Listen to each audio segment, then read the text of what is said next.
Halo teman-teman ATLM Indonesia di mana saja, terutama untuk mahasiswa, mahasiswi D3, D4, S1 TLM ataupun S2 TLM, serta siswa-siswi SMK TLM. Kali ini kita membahas mengenai enzim sebagai alat diagnosis. Mana materi ini ditemukan dalam biologi medik. Jadi ini materi yang sifatnya basic. Dan malam ini saya berbagi ilmu dengan teman-teman. Oke. Bersama saya Ahmad Lab di channel ATLM Indonesia. Mari kita simak bersama-sama mengenai enzim sebagai alat diagnosis. Kita mulai dengan enzimologi dulu. Enzim adalah katalisator yang mengkatalisa atau membantu reaksi kimia tanpa langsung ikut serta dalam reaksi tersebut. Enzim adalah protein katalisator dalam reaksi kimia sistem biologi yang mempunyai kekuatan aktivasi yang spesifik terhadap substrat. Ini beberapa pengertian enzim secara enzimologi. Kemudian lagi, enzim adalah suatu protein, maka sintesisnya dalam tubuh diatur dan dikendalikan oleh sistem genetik. Seperti halnya dengan sintesis protein pada umumnya, karena enzim ini juga tergolong dalam protein. Kemudian, enzim berfungsi sebagai biokatalisator reaksi-reaksi biokimia pada makhluk biologi dengan energi aktivasi rendah dibandingkan cara kimia biasa. Berdasarkan 4 pengertian atau definisi tadi, pertama kita simpulkan adalah enzim itu adalah katalisator atau biokatalisator. Yang kedua, dia mengkatalisa, membantu reaksi kimia tanpa ikut. Kemudian dia menggunakan energinya rendah dibandingkan kimia biasa. Bersifat spesifik terhadap substratnya. Kemudian lagi apa? Terakhir, dibentuk oleh tubuh karena dikendalikan oleh sistem genetik. Jadi sebagaimana halnya protein yang disintesis. Nah, itu kesimpulan dari enzim. Kita pindah lagi teman-teman ATLM Indonesia.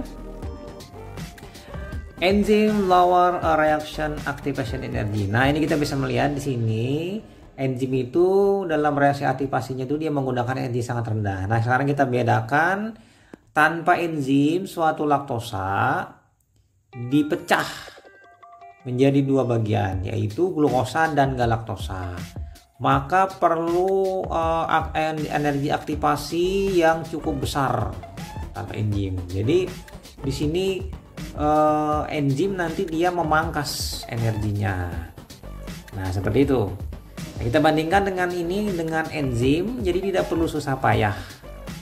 Jadi enzim itu membelah laktosa dengan bantuan laktasenya si enzim, maka dengan mudahnya terbelah menjadi glukosa dan galaktosa. Energi aktivasinya rendah, dibandingkan menggunakan reaksi kimia biasa. Misalnya reaksi kimia biasa ini dengan bantuan suatu pemanasan misalnya. Jadi kan energi aktivasinya lebih tinggi gitu. Atau dengan bantuan pemanasan dan asam. Nah, misalnya menghidrolisa suatu glukosa dan galaktosa misalnya. Ini kalau kita lihat di gambar sini. Jadi enzim itu memiliki keuntungan. Energinya rendah yang digunakan untuk mengaktifasi dengan cara membelah laktosa tadi menjadi glukosa dan galaktosa ketimbang tanpa enzim. Kita pindah lagi. Nah, ini lanjut enzim. Spesifisitas enzim sangat tinggi terhadap substratnya. Dan enzim mempercepat reaksi kimia spesifik tanpa pembentukan produk samping. Jadi tidak ada produk samping. Mungkin kalau reaksi kimia biasa ada produk samping nanti. Kemudian lagi, enzim mengkatalisis reaksi dengan cara berikatan reaktan suatu substrat merubah substrat menjadi produk dan melepaskan produk tersebut. Meskipun enzim dapat termodifikasi selama keikutsertaannya dalam reaksi, tetapi nanti enzim kembali lagi ke bentuk asalnya di akhir reaksi. Jadi dia ikut dulu masuk, kemudian nanti dia kembali lagi. Jadi dia hanya ikut tanpa dia mengalami perubahan permanen. Dia berubah sementara.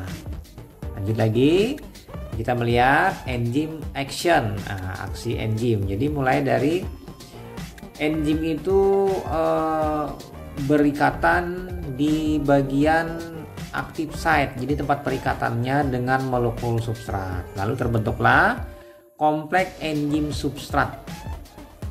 Lalu terjadilah katalisis. Setelah terjadi katalisis, maka terbentuk enzim dan produk kompleks. Produknya berubah. Lalu setelah itu enzim melepaskan diri, terbentuklah molekul baru, sebuah produk. Jadi di sini substrat ditambah enzim, katalisis, kemudian produk dan enzim. Nah, seperti itu kira-kira. Kita bisa melihat di sini penjelasannya. Ya, kita bisa melihat dari penjelasan di sini kita bisa tahu bahwa enzim itu bereaksinya sangat spesifik dan efisien. Nah, seperti itu teman-teman. Kita pindah lagi. Hampir semua reaksi untuk kegiatan fungsi-fungsi tubuh, mulai dari tingkat sel hingga tingkat jaringan dan organ, dilaksanakan oleh enzim yang khas, berbeda dan sangat banyak jumlahnya. Jadi seperti ini. Tubuh kita itu banyak sekali enzim dan setiap reaksi-reaksinya menggunakan enzim-enzim tertentu yang khas. Misalnya amilum dengan amilase, laktosa dengan laktase. Kemudian lagi anggap lagi yang lain, misalnya lipase, ini misalnya untuk memecah lemak. Kemudian pankreatik amilase, itu amilase yang memecah di pankreas, tempat pemecah amilase, amilum maksudnya. Kemudian lagi yang lain-lain, misalnya lagi pepsin, nah itu protein nanti. Peptidase memecah peptida. Nah, ini dia berbeda-beda. Enzim hanya bekerja bila terjadi substrat yang khas dan spesifik. Kalau tidak khas dan spesifik, dia tidak bekerja. Kebanyakan enzim-enzim terdapat di dalam sel-sel. Ya, pada sel-sel sel-sel tubuh kita, atau sel-sel hewan, atau sel-sel tumbuhan. Dari sekian banyak enzim yang terdapat dalam tubuh, hanya sebagian kecil yang banyak digunakan dalam klinik untuk melihat petunjuk adanya dugaan kelainan pada organ tertentu. Jadi selama ini hanya sebagian saja yang digunakan. Sebenarnya belum diteliti lebih banyak. Sebenarnya banyak sih diteliti, tapi sementara ya seginilah yang ada. Tapi dengan yang ada ini sudah bagus. Kita bisa memprediksi atau melihat, menduga adanya kerusakan atau kelainan pada organ tertentu. Misalnya AST, ALT pada hepar, misalnya CKMB itu misalnya pada jantung. Nah, seperti itu.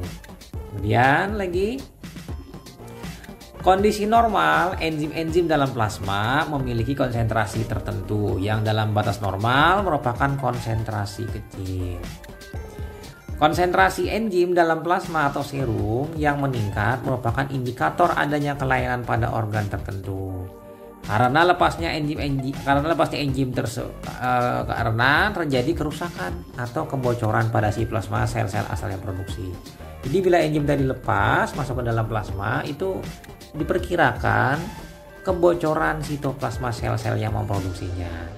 Misalnya AST, ALT itu bocor, masuk ke dalam plasma, kemudian diambil darahnya dan diukur di laboratorium, maka itu dapat dipastikan kalau AST ALT tadi itu merupakan panel atau pemeriksaan untuk fungsi hati. Lanjut, di kimia klinik pengukuran enzim selalu berhubungan dengan cairan tubuh seperti plasma atau serum dan cairan tubuh lainnya. Nah, ini lanjut lagi, enzim in clinical diagnosis. Jadi, enzim itu secretory, itu produk dari jaringan, namely liver misalnya pada liver. Acting in plasma, jadi beraktivitas dalam plasma, misalnya apa? Protombin, plasminogen, seruroplasmin, cholinesterase, lipoprotein lipase. Ini enzim yang sengaja disekresi dimasukkan ke dalam plasma sebagai sekretori untuk bekerja. Kadarnya biasanya tinggi, apabila rendah nanti itu bermasalah. Sementara intraseluler, enzim yang intraseluler di dalam sel. Fungsional intraseluler, untuk intraseluler dia hanya berada di dalam sel dan berfungsi di dalam sel secara baik dan spesifik. Jadi tidak secara fisiologi tidak ditemukan di dalam plasma. Nah, misalnya pada membran yaitu ALP dan GMT. Sitoplasmik misalnya ALT, AST, LD, misalnya LDH atau MDH. Mitokondrial itu AST, GMDH. Lisosomal itu ACP. Kemudian tisu spesifik glukosa 6-fosfat. Itu misalnya liver atau hepar. Amilase itu adalah pankrease, pankreatik amilase. Nah, LD1 itu di dalam heart. Kemudian kita pindah macam enzim dalam plasma. Enzim plasma atau fungsional plasma enzim, apa itu? Suatu enzim yang khas dibentuk dari organ-organ tertentu dalam tubuh. Nah, penjelasan dari yang skema tadi. Disalurkan ke dalam sirkulasi darah yang berfungsi dalam plasma. Kadarnya sangat tinggi dalam plasma, jadi tinggi. Nah, contohnya enzim-enzim koagulasi atau koagulase, protrombinase dan cholinesterase. Jadi nanti kalau mau terjadinya pembekuan darah itu perlu protrombinase yang mengubah protombin nanti menjadi trombin. Nah, itu bila kadarnya rendah nanti dia bermasalah, itu harusnya tinggi di dalam plasma, begitu turun itu adalah suatu penyakit. Nah, sekarang kita ke enzim intraseluler, non fungsional plasma enzim. Jadi enzimnya ini di dalam sel, enzim yang tidak fungsional di dalam plasma. Bila meningkat, nah ini bahaya. Disintesa oleh tubuh dan berfungsi di dalam sel-sel dan tempat ia bekerja. Berperan dalam membantu metabolisme sel-sel yang rusak yang melalui plasma. Normal umumnya sangat tinggi dalam sel-selnya dan sangat rendah ditemukan dalam darah, sehingga bermakna klinis bila konsentrasinya dalam plasma sangat tinggi. Nah, ini kebalikannya. Kalau yang tadi tinggi dalam plasma, rendah itu penyakit atau gangguan. Kalau ini di dalam plasma rendah tapi bila tinggi, ini adalah gangguan atau penyakit pada organ asalnya yang memproduksi. Kondisi-kondisi yang menyebabkan enzim ini dapat masuk ke dalam darah secara berlebihan pada keadaan stres, kekurangan oksigen, jejas sel, infeksi virus atau bakteri yang mengakibatkan sel mengalami kerusakan, membran sel yang semi permeabel. Bocor dia, keluarlah merembeslah enzim tadi masuk ke dalam plasma. Kemudian hipoglikemia dan trauma fisik. Nah, ini contoh AST, ALT, LDH, alfa, HBDH. Nah, ini hanya ditemukan dalam plasma. Hanya ditemukan dalam sel dalam jumlah besar, di plasma sedikit. Bila ditemukan plasma tinggi sekali, itu akibatnya adalah kerusakan dari sel yang memproduksinya. AST, ALT itu dari hepar paling banyak. Jadi kalau keduanya ini meningkat, dapat dikatakan gangguan pada hepar atau liver. Nah, sekarang kita enzim yang ketiga jenisnya adalah enzim ekstraseluler, eksokrin enzim. Dibentuk di dalam sel-sel dekat dengan tempat aktivitasnya di dalam cairan ekstraseluler, di mana enzim tersebut disekresikan, berperan dalam membantu pencernaan. Ini enzim ekstraseluler. Normal konsentrasi dalam darah sangat rendah dan konstan. Bermakna klinis bila konsentrasi dalam darah sangat tinggi. Konsentrasi meningkat dalam plasma dapat ditemukan pada tumor dan obstruksi. Jadi konsentrasinya tinggi nih dalam plasma bila ditemukan pada tumor dan obstruksi. Misalnya amilase, lipase, proteinase. Nah, misalnya ini Misalnya tumor pada pankreas misalnya, menyebabkan beberapa enzim ini meningkat. Nah, itu 3 jenis enzim. Jenisnya sekarang kepentingan enzim dalam klinik. Pertama, menunjang diagnosis. Jadi diagnosis suatu penyakit oleh dokter itu mungkin belum ada titik terangnya yang lebih spesifik. Lalu dibantu dengan melakukan pemeriksaan laboratorium. Maka akan ketahuan nanti yang mana yang menjadi target untuk diagnosis dan pengobatan, prognosisnya sekaligus nanti follow up-nya. Nah, ini untuk menunjang diagnosis. Menegakkan diagnosis. Diagnosis itu tidak tegas. Misalnya, oh ini orangnya kuning, kemudian livernya terasa teraba, lalu diperiksalah AST ALT, ternyata tinggi sekali. Berarti ini adalah menegakkan diagnosis. Diagnosisnya adalah hepatitis, radang hati.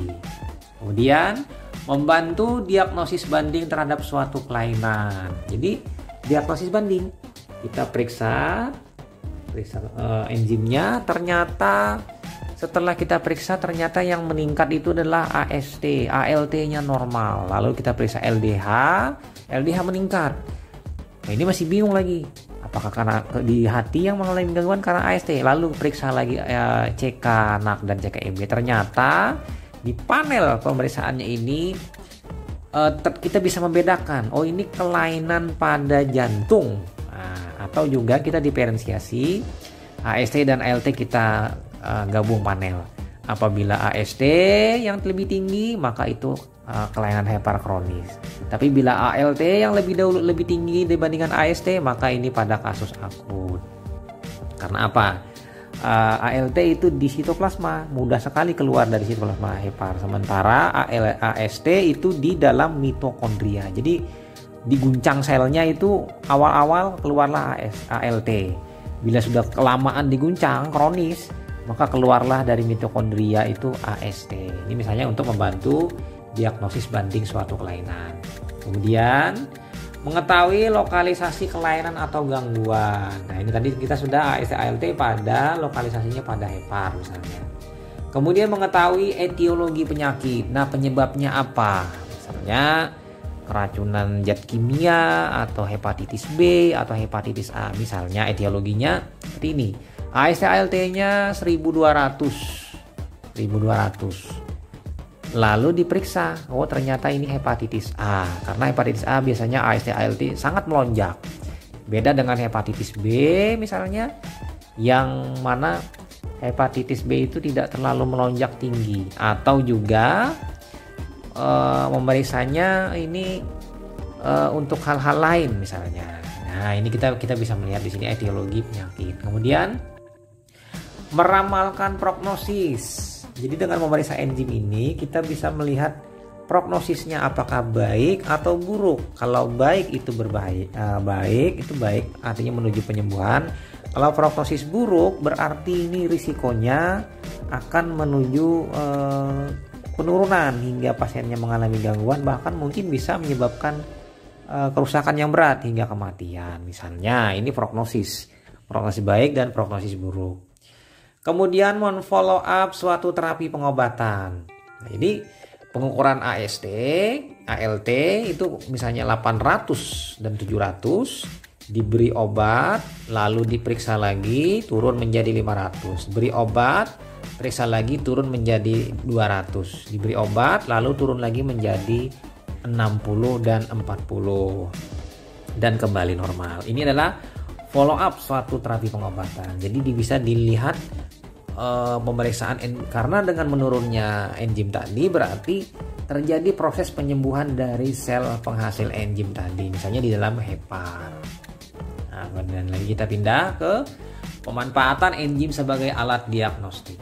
Nah, pada prinsipnya pemanfaatan enzim sebagai alat diagnosis di lingkungan kesehatan atau klinik dibedakan atas 3 bagian. 1.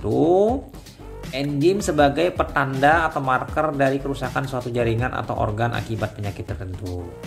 Yang kedua, enzim sebagai regensia diagnosis. Nanti kita bahas yang kedua ini di video kedua. Sementara yang ketiga ini sebagai petanda pembantu dari regensia. Ini kita bahas di video ketiga.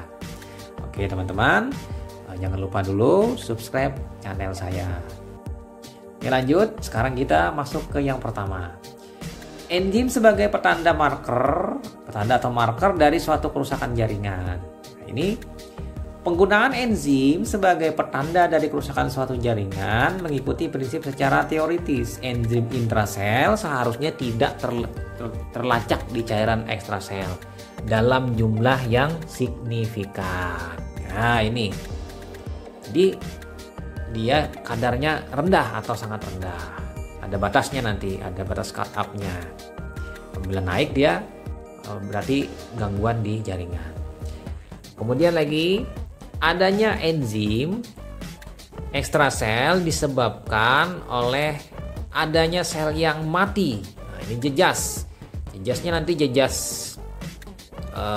letal atau subletal. Jadi kalau subletal masih aman, dia mengalami depresi yang kuat, mungkin dia bisa kembali lagi. Tapi kalau letal, maka selnya tadi akan mati dan pecah.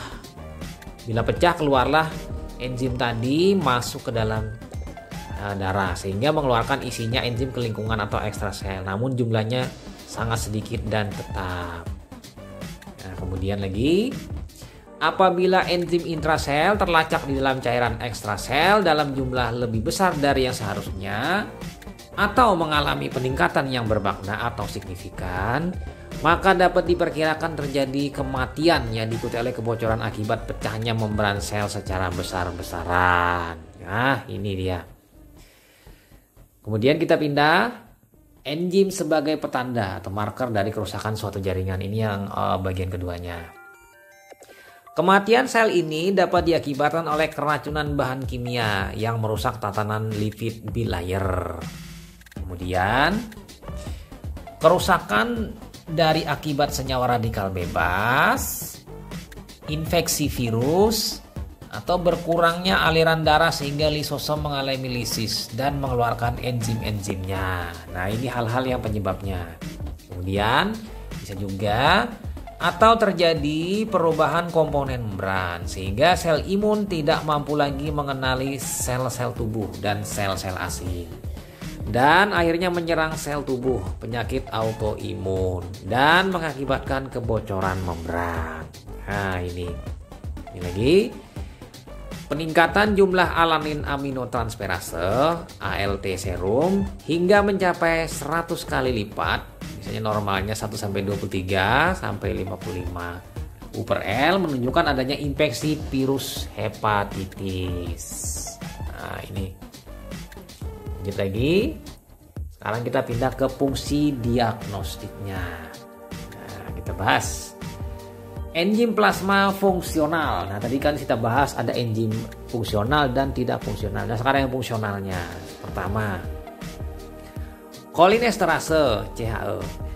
Penurunan aktivitas enzim ini terjadi pada keracunan pestisida, terutama golongan organofosfat. Jadi kalau misalnya orang-orang yang berkecimpung dengan organofosfat atau pestisida jenis lain, misalnya petani, maka kolinesterasenya akan mengalami penurunan. Sementara dalam kondisi normal kita kolinesterase tinggi di dalam darah. Nah, ini contoh. Bila penurunan berarti gangguan. Yang kedua, pada kondisi hemostasis, pembekuan darah. Penurunan enzim-enzim koagulase darah, misalnya protombinase, dapat menghambat dalam pembekuan darah. Jadi darah lama membeku. Bila menurun, bila sangat menurun atau rendah sekali, malah tidak terjadi pembekuan darah. Nah, ini berbahaya. Kemudian enzim plasma non-fungsional. Nah, yang mana kenaikan enzim-enzim ini menyebabkan kerusakan dan gangguan pada organ atau jaringan asalnya. Yang mana di sini kita melihat apabila AST itu infak miokard atau viral hepatitis. Apabila ALT itu hepatitis, viral hepatitis. Kemudian CKMB kerusakan otot jantung, infak miokard. Kemudian pankreatik amilase dan lipase itu adalah pankreatitis, radang pada pankreas. Gamma glutamil transferase itu adalah liver disease, pada penyakit hepar. Laktat dehidrogenase atau LDH itu pada penyakit jantung. Acid fosfatase ACP itu adalah kanker prostat, karena acid fosfatase itu paling tinggi di dalam tubuh itu pada prostat. Kemudian alkali fosfatase ALP itu adalah penyakit obstruksi pada hepar. Jadi obstruksi pada hepar atau sumbatan pada hepar ini adalah ALP yang meningkat, dan juga pada kelainan tulang. Nah, ini fungsi dari diagnostik untuk enzim-enzim yang dilakukan di laboratorium.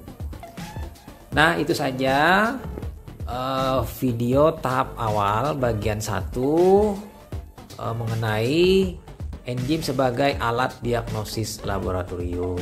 Jangan lupa subscribe, bunyikan lonceng notifikasi. Sampai jumpa di video selanjutnya. Salam ATLM Indonesia. Nantikan video part kedua mengenai enzim ini. Oke, saya Ahmad Lem dari Banjarmasin pamit. Bye.